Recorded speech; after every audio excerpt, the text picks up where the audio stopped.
My name is Maria de Jesus Rios. I'm a grade teacher at Maxwell Elementary School in Denver, Colorado, a student at Grand Canyon University. The purpose of this video is to provide an overview of the five components of reading and sharing some instructional strategies to teach or reinforce each component of reading.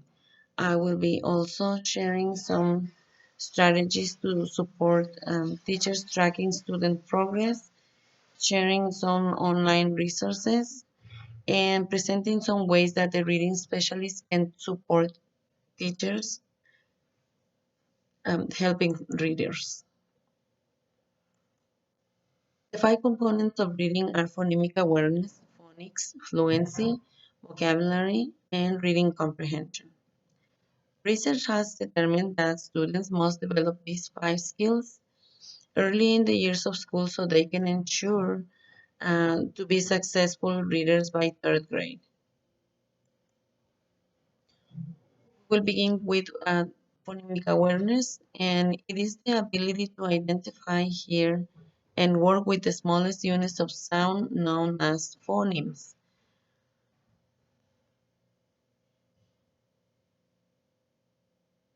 Phonemic awareness needs to be explicitly taught because it doesn't happen naturally. It needs to be taught systematically so students gradually understand and apply the relationships between the sounds in words and the letters they see or write. One instructional strategy recommended is isolating and blending phonemes in words. And this strategy can be practiced using magnetic letters on the board.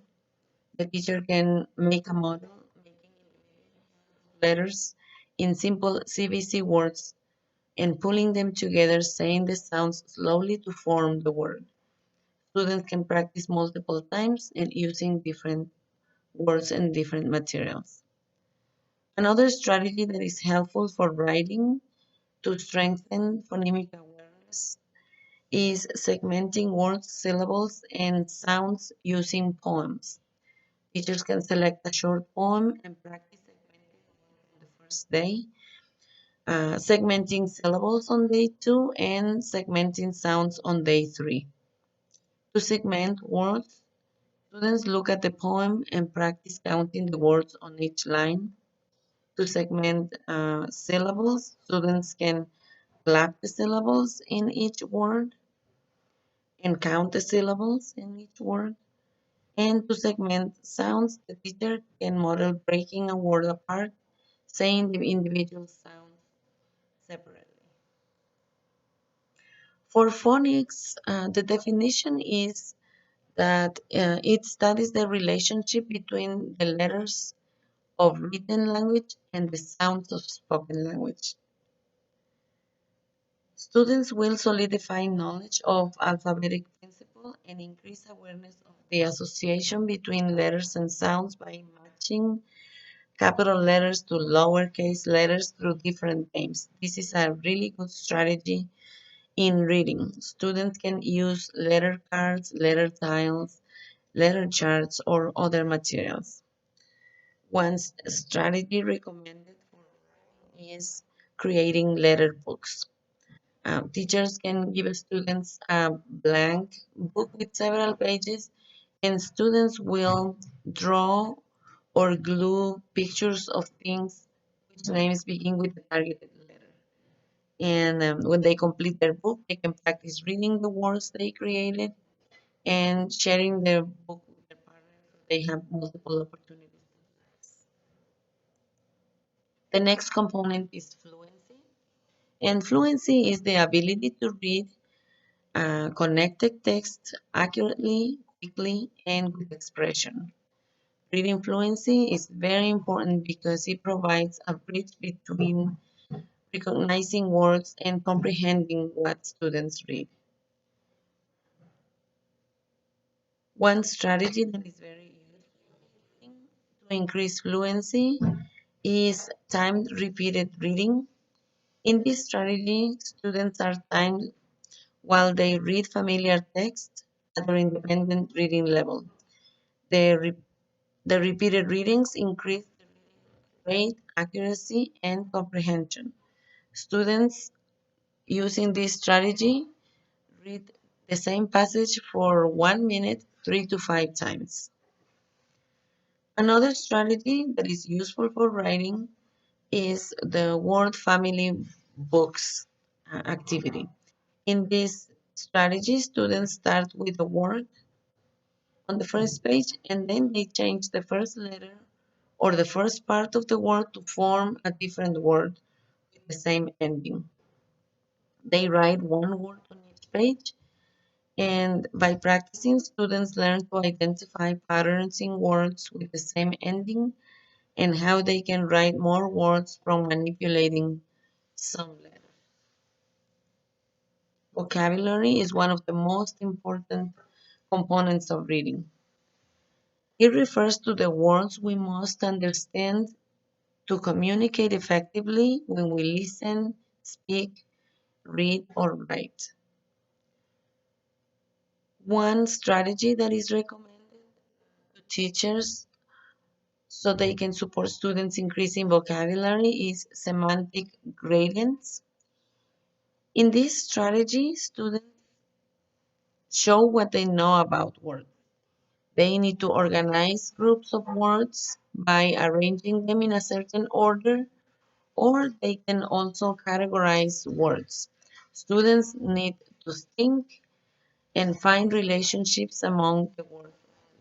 This strategy is really effective for increasing students' vocabulary. Another strategy that is writing to increase vocabulary is using word webs.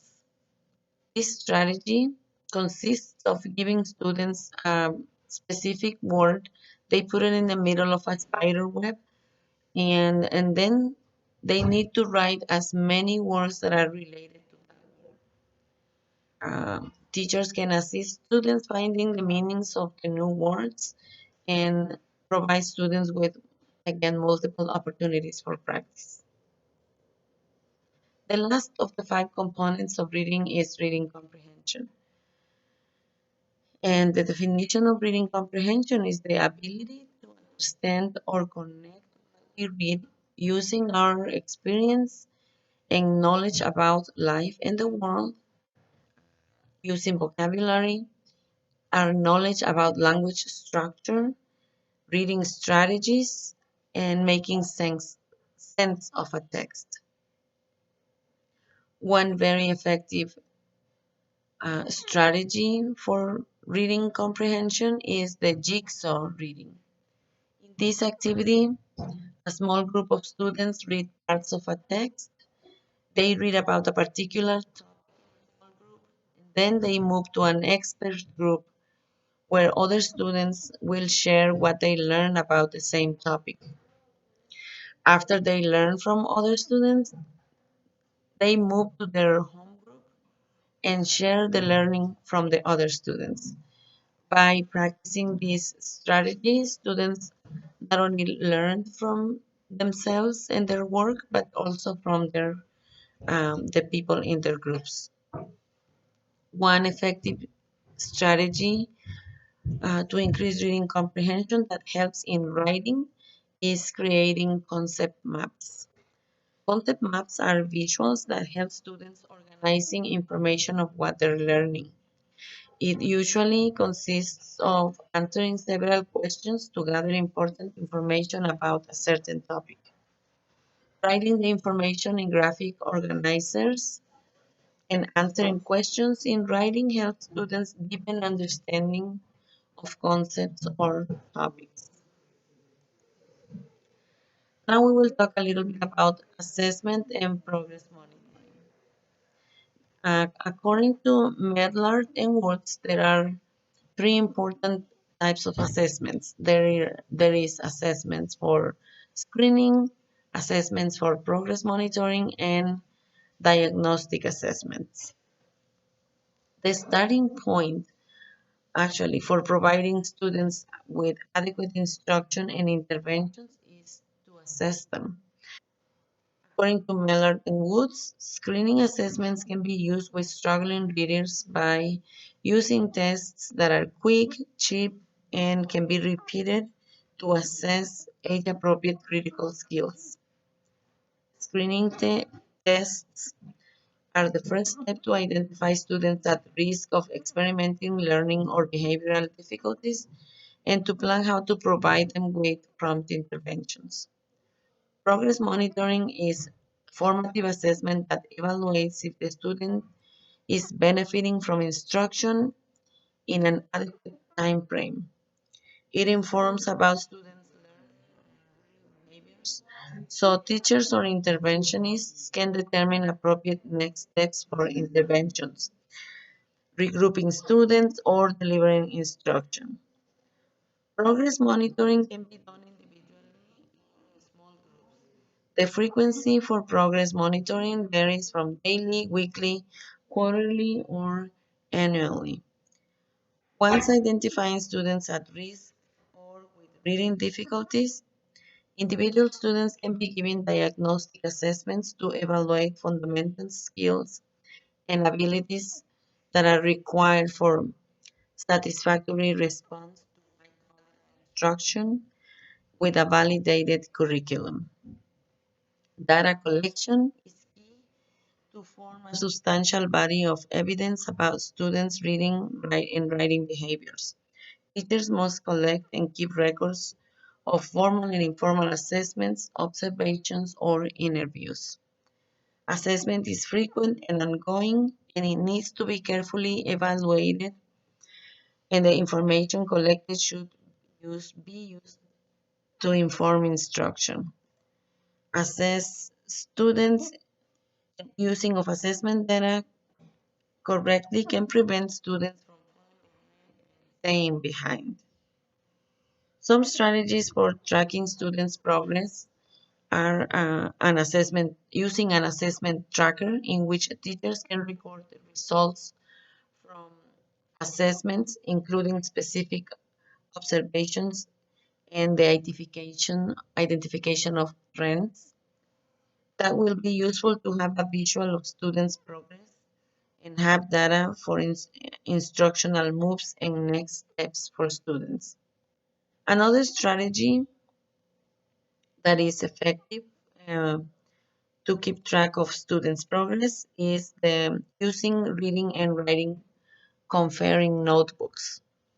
These tools are useful to record observations during individual conferences with students in which the teacher can see the notes from classes and monitoring students' progress meeting short-term and long-term goals. There is one online resource that I would like to recommend to teachers, and this online resource is called abcmouse.com. This is a comprehensive reading program that schools can buy and use to provide students with additional reading practice in order to incorporate technology in the classroom. Teachers can use these resources for supporting students with difficulties in reading and writing. This program is available for students between the ages of 2 and 8 years old, and it includes a variety of interactive activities, games, and lessons. That's all for this presentation. I hope it's been helpful, and I hope some teachers can benefit from the content of this presentation.